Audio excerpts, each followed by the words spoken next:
Glenn Miller was a World War II icon. His music defined World War II for many people, and it remains the soundtrack of the US war effort, the same way as Dame Vera Lynn's songs are for the British. Miller's untimely death in December 1944, at the height of his popularity, has remained a mystery and has spawned several intriguing theories. Research seems to suggest that his death was most likely the result of being in the wrong place at the wrong time, and that perhaps America's King of Swing was a victim of America's closest ally, Great Britain. Glenn Miller was born in Clarinda, Iowa in 1904. A trombonist, arranger, and composer, he rose to fame in the mid-1930s, freelancing in several bands, and composing, including some movie appearances. From 1938, Miller really started to become well known in New York, selling large numbers of records and appearing at Carnegie Hall alongside stars such as Benny Goodman. In 1939-42, Miller and his band made regular broadcasts on CBS radio, and in February 1942 received his first gold record for Chattanooga Choo Choo. However, at the height of his fame, Miller decided to enlist and to do his part for the war effort, giving up earnings in today's money of up to $300,000 a week. He was 38 years old, and after much negotiation, the Army agreed that he could form a special modern Army band to be used to raise morale. Commissioned as a captain in the Army Specialist Corps, he and his band traveled all over the US, and was then allowed in 1944 to travel to Britain, where during the build-up to D-Day and afterwards, Miller gave 800 performances. Promoted to Major in August 1944, many of his wartime recordings were made at London's Abbey Road studios, later made famous by the Beatles. He had dodged death on at least 2 occasions. Headquartered at a BBC radio office at 25 Sloane Court in London, a German bomb had landed just a couple of streets away. Miller decided to move to Bedford to escape the German bombing. The day after he left, the BBC office was completely destroyed by a V-1 flying bomb, which killed almost 100 people. Miller was keen to get over to France to entertain the troops. This was agreed in late 1944, and Miller and his band would move to Paris in time to play a concert on Christmas Day. On the 15th of November 1944, Miller's manager received permission to fly in a US AAF aircraft to Paris to make the arrangements. Miller wanted to go as well, but bad flying weather kept the transport used as a shuttle grounded. But Miller found an unofficial way to get to Paris. On the 14th of December, Miller got chatting to US AAF officer Lieutenant Colonel Norman Bazel. Bazel planned to fly to Paris the following day in a UC-64A Norseman, a small military aircraft piloted by John Morgan, and invited Miller to tag along. The weather on the 15th of December was bad, with heavy rain and limited visibility. The Norseman lifted off from RAF Twinwood Farm on the outskirts of Bedford and was never seen again. Nobody realized that Miller was missing until the 18th of December, as the flight had been unofficial, therefore there was no search for him. The US 8th Air Force conducted an investigation, and they concluded that the Norseman had gone down in the English Channel. They could only speculate as to the cause of the crash. This unsatisfactory ending to one of America's biggest celebrities spawned conspiracy theories.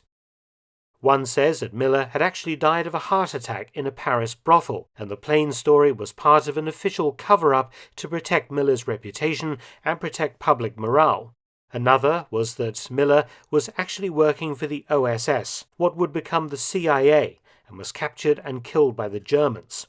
Another, from his own brother, that Miller had died of lung cancer in a hospital. But all of these theories only emerged in the 1980s and 90s, long after Miller's disappearance. The truth is rather more sad and unfortunate. Certain areas of the English Channel were restricted airspace. One, called the South Jettison Zone, was used by American and British bombers to dump bombs that had not, for various reasons, been dropped on targets in Europe. Bombers were not permitted to return to base with full bomb loads, so if a target had been obscured by weather, the returning squadrons would dump their bombs safely out at sea before entering British airspace. An RAF raid was returning on the 15th of December 1944 from an aborted attack on German rail yards, and was in the process of dumping hundreds of bombs into the South Jettison Zone when the rear gunner of one of the Lancasters reported seeing a small aircraft far below. The Lancaster's navigator, Fred Shaw, looked out and confirmed that a US Norseman plane was below the British formation. It crashed into the sea as bombs exploded all around it. Shaw believed it was down by the shock waves of the bombs detonating.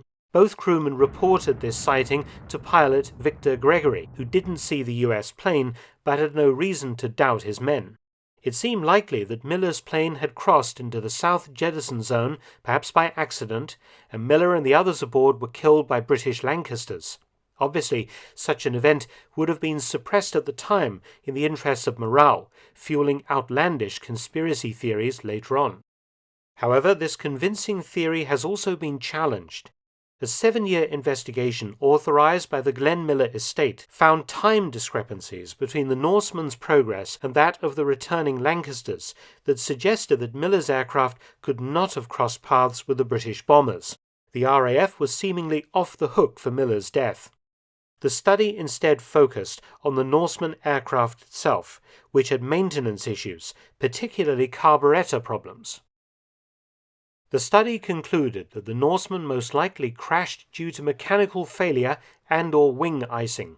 Pilot Morgan flew the plane much lower than normal due to the bad weather. Instead of cruising along at 5,000 feet, he was under 2,000 in rain, flying at 155 miles per hour. They calculated that an engine failure under those circumstances would have caused the Norseman to dive, giving Morgan just 8 seconds to recover the aircraft or crash into the sea. If this scenario had indeed occurred, any survivors would have died of exposure and shock due to the freezing water temperatures within just 20 minutes.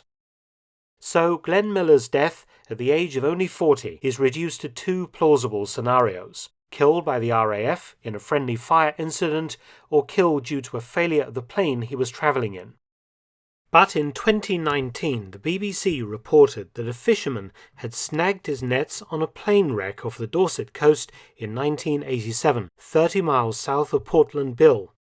The wreckage was described as a small aircraft with World War II US markings, with a single engine, fixed landing gear, and wings still intact. When the skipper of the fishing trawler radioed the Coast Guard, they told him it may be a war grave and it should be cut free. As it was 1987, no one had a camera handy to record the find. Years later, the fisherman identified the wreckage as a UC-64 Norseman from photographs that he was shown. Attempts have subsequently been made to try and locate the wreckage again, and a proper investigation of what actually occurred can be made. Until then, we will never know the truth. Thanks for watching. Please subscribe and share, and also visit my audiobook channel, War Stories with Mark Felton. You can also help to support both of my channels at PayPal and Patreon. Details in the description box below.